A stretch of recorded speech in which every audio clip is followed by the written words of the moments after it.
Alright, good morning everybody. Today we are going to talk about the quality of language testing.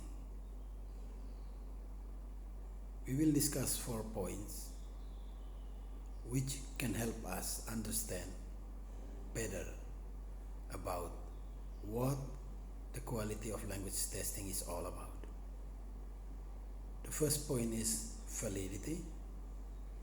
The second one is difficulty index, and the third one is discrimination index, and the fourth is language use. Right, let's move on to validity. A test is valid when it really measures what is supposed to measure. Again, a test is valid when it really measures what is supposed to measure. So first of all, what is supposed to measure is the understanding, the mastery of the materials being learned, or the materials having learned. That's the first point. Second is about understanding the materials having learned must be tested in some kinds of items to see whether or not students really show that they understand, that they know, that they master what they have learned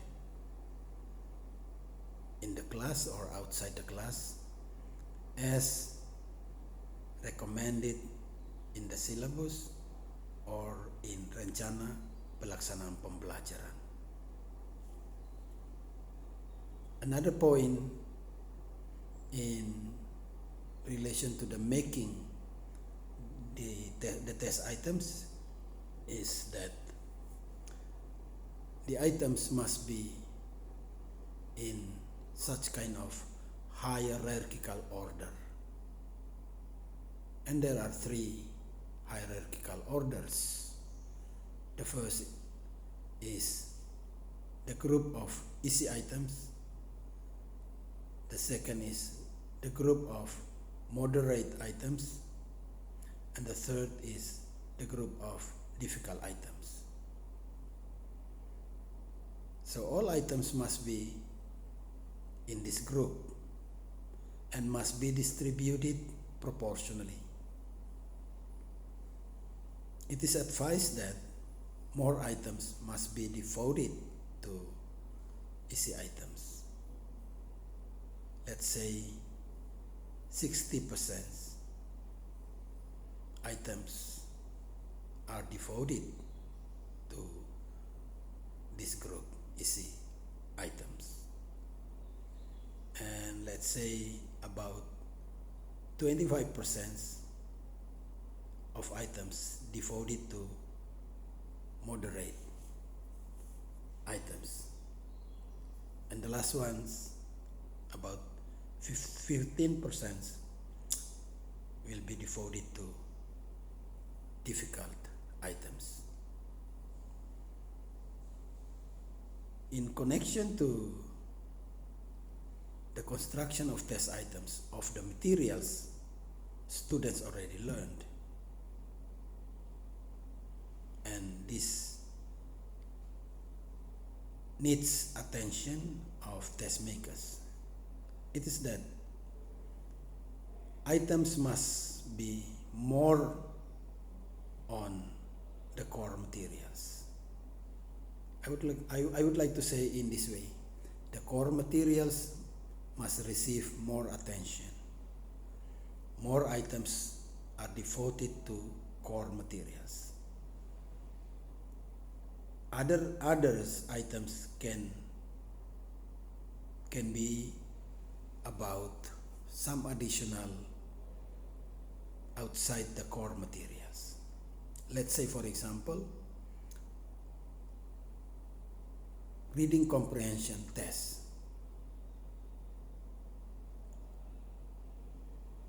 More items must be about comprehension of the text, and some items can be also included in the items construction concerning grammatical points or lexical points. And if this is done in such a way, then the test can really show that the objective of learning is achieved or not achieved. So, test makers must really test what is supposed to test. Alright. Point 2 of validity is there are 4 kinds of validity. The first is content validity. The second is construct validity. And the third is criterion validity. And the last one is phase validity. Okay? So content validity is or deals with the materials to be tested. So that's it. So materials to be tested must be those students have come across, materials that teachers and students have shared and have learned together. Students have really learned those materials. That's what is something to do with content validity. The second point of content validity is that core materials must receive more attention in terms of items constructed by test makers rather than not core materials. And the second one is construct validity. It deals with whether or not items constructed concern with the principles, the basic theories, let's say of language, of English. So items cannot go out of this. It must be about, let's say, the rules of language, about listening ability, about speaking ability, about writing ability, about vocabulary acquisition, about grammatical competence. And second one, the items must also obey the principles of language testing, like whether it is in essay forms or it is in multiple choice forms. It is something to do with direct testing or indirect testing, discrete or integrative, subjective or objective, or communicative. Also about construct validity. All items test makers make, test makers must be so sure that they are written not only neatly, but more importantly, they are grammatical. Sentences must all sentences must obey grammatical rules. And test makers are also advised to use specific vocabularies to avoid ambiguity. The meaning of the test must be only one. The intended meaning of the test of an item must be one, not more than one. Cannot be interpreted, or otherwise it will cause ambiguity.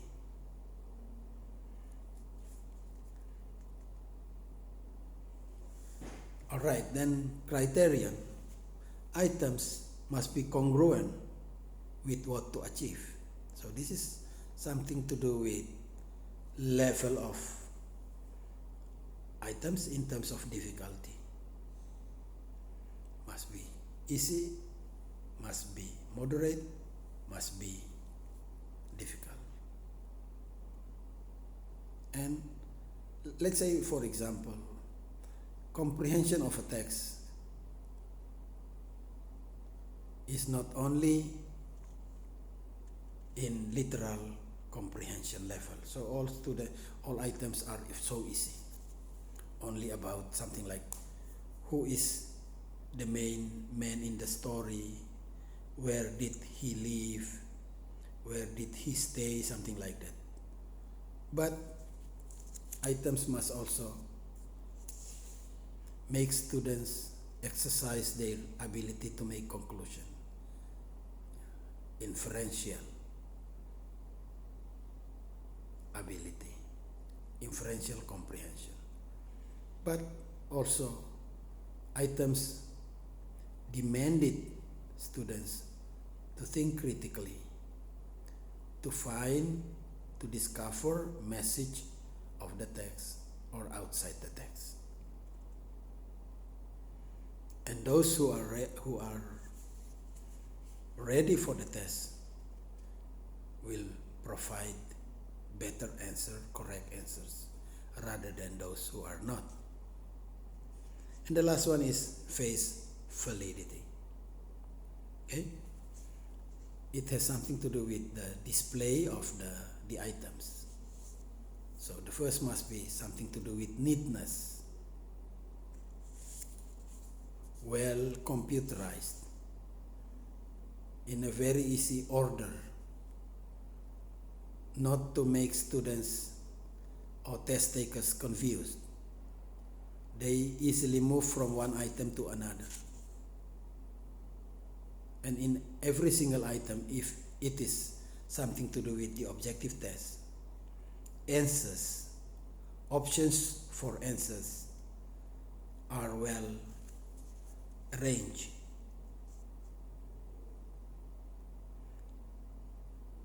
And if the questions are in essay, then it must be also well written, grammatically, and there must be also specific criteria for each question. So measurable answers from the part of the test takers are there. For the teachers, for test makers,